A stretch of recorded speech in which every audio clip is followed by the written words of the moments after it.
Friend, good afternoon. আশা করি আপনারা ভালো আছেন, আমিও ভালো আছি। গরিবের ঘরে আছে কি রেসিপি হচ্ছে একবার দেখে নিন।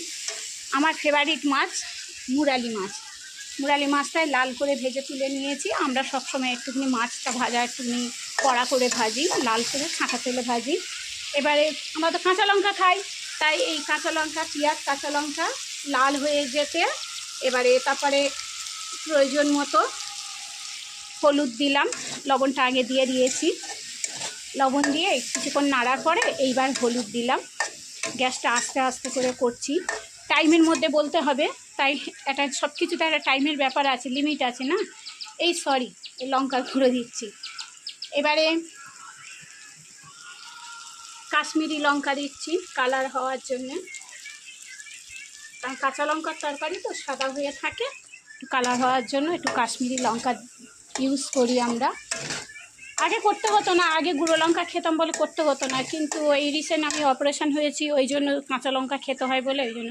এবার এই টমেটো দিলাম, টমেটো না দিলে তো তরকারি কমপ্লিট হয় না। এবারে সবাই হয়তো টমেটো খেতে ভালোবাসে না, তবে 3 ভাগ লোকই তরকারিতে টমেটো দেয়, টমেটোই খেতে পছন্দ করে। 2-1 জন হয়তো তার মধ্যে মিস্টেক হতে পারে। এইবারে আদা রসুনের পেস্ট, কারণ মুরালি মাছ পুরো মাংসর মতো করতে হবে। আদা রসুন পেঁয়াজ গরম মশলা সব কিছুই দিতে হবে, তবে ভালো লাগবে মাংসের মতো। আস্তে করে একদম গ্যাস একদম কমিয়ে দিয়েছি, গ্যাস একদম কমিয়ে আস্তে আস্তে আস্তে আস্তে নাড়ছি, কষাচ্ছি। দেখুন আস্তে আস্তে তেল ছেড়ে দিয়েছে, ভালো করে আস্তে আস্তে কষাতে। আর হ্যাঁ, প্রত্যেক দিনের মতো আমার তো চচ্চড়ি, একটা সবজির তরকারি মাস্ট করতেই হবে। এইটা এখনও হয়নি, কমপ্লিট হয়নি, ওই মাছটা হয়ে গেলে এটা করব। এটা সজনা ডাঁটা, আলু, বাড়িতে টুকিটাকি যা ছিল, একটু পটল, তারপরে ওই ডাঁটা, ওই লাল নোটে শাকের ডাঁটাগুলো রেখে দিয়েছিলাম চচ্চড়ি করব বলে, তা ওইটা দিয়ে এটা একটা চচ্চড়ি হবে, সবজির তরকারি হবে।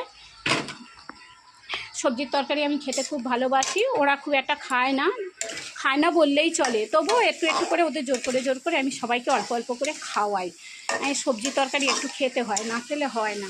এবার এই তরকারিটা দেখতে পাচ্ছেন আস্তে আস্তে কষাচ্ছি। এটা পুরো মাংসের মতো হবে, একদম মাংসের তরকারি যেমন হয় ঠিক তেমন হবে, মাংসের তরকারির মতো। এবার সামথিং একটু জল দিচ্ছি, কারণ গ্যাসটা জোরে দিয়েছিলাম তো, তাই একটু জল দিতে হবে, না গায়ে লেগে যাচ্ছে। একটু জল দিয়ে আস্তে আস্তে কষিয়ে রান্না করছি। মুরালি মাছ